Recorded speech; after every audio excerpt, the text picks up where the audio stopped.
Evening. Lloyd Smith will be speaking. You probably wonder what he's going to be speaking about. I can help with that. People have been studying communication styles for decades, maybe centuries. However, there's a major difference between studying the communication styles of others and studying one's own style. But that's what Project 1 in Level 2 of the Presentation Mastery Path asks us to do. This evening, Lloyd Smith will discuss the results of his examination of his own communication style and its impact on his life.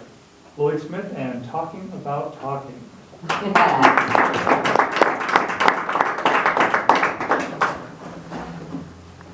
Many years ago, when I was probably about a sophomore in college, the professor in a philosophy class I was taking finished a unit on epistemology, the branch of philosophy that deals with knowledge and how we attain it and what it means to know something. Handed out a test, and the test had one question on it. It said, "What can a fish know about water?" Now, what he was getting at was the problem of finding out something that's so much a part of your environment and a part of you that you might not even notice it's there.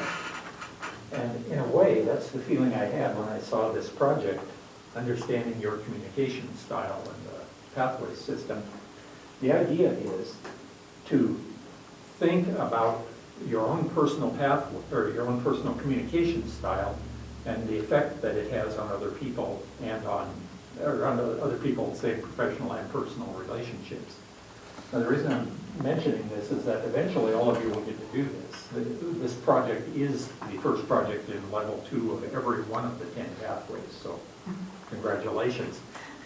It's really set up interestingly. In fact, this is one of the most interesting things I've ever done in Toastmasters, I think, because it's not the kind of thing you think about very much, the way you speak and the impact it has on other people, because the way you speak is the way you speak. You see what I mean? It's just there. It's not something you consciously think about unless you're acting in play, say, or something similar to that.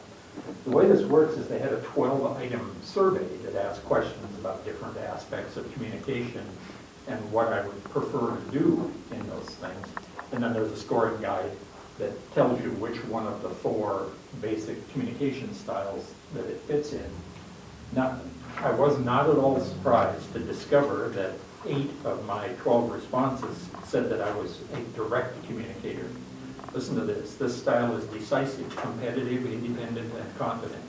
Because the person with a direct communication style is focused, results-oriented, ambitious, goal-oriented, and driven, others may perceive him as strong-willed or demanding. He can seem impatient when bored. He likes to feel in control and may become frustrated if dependent on others. He measures progress by achievements and successes and is motivated by challenges. At work, he displays more concern for results than relationships and does not easily share feelings. His pace is fast and decisive, and he likes a busy, efficient, structured, and formal environment. That pretty much sums it up. So, that's me. I've been that way my whole life.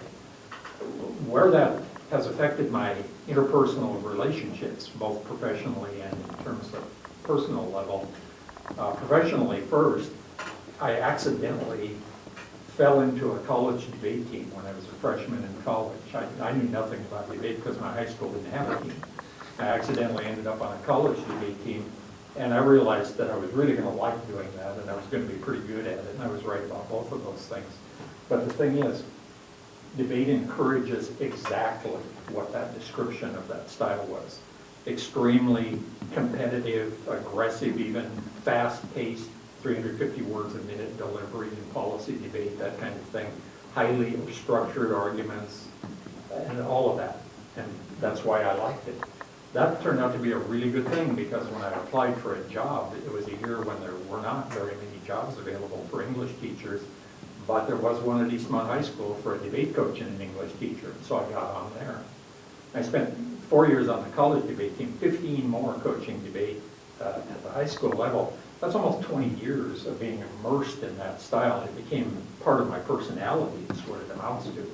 And I don't think I could change it now, even if I chose to.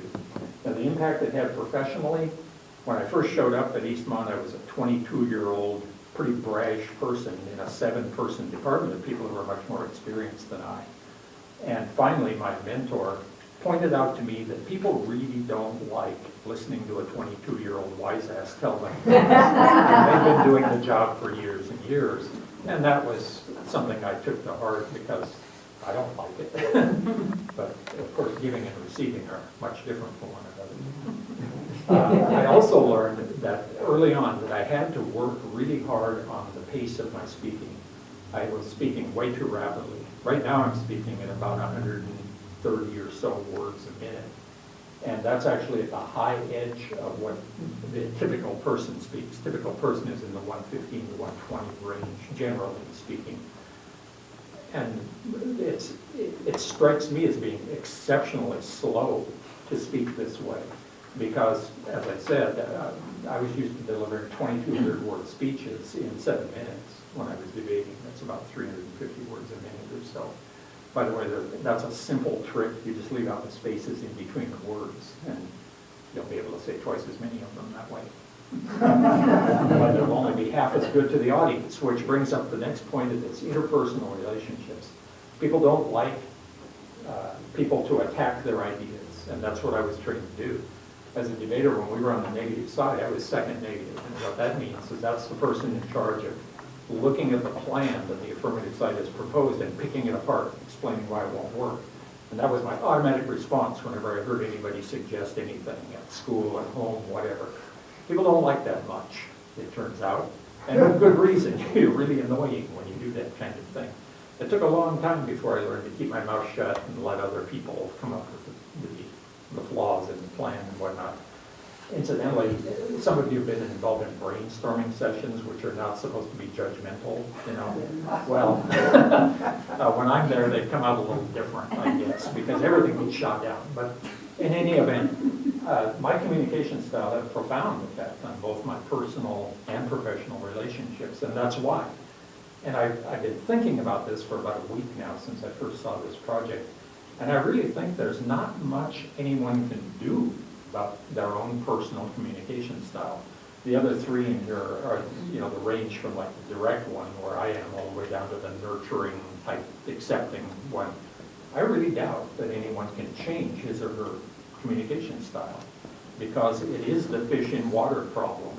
You're immersed in that style. It's the way you think, not just the way you talk. But it was a really interesting assignment. I'm glad I did it. I think I'm looking forward to hearing what many of the rest of you say when you do this one. Oh, there he is. Yeah.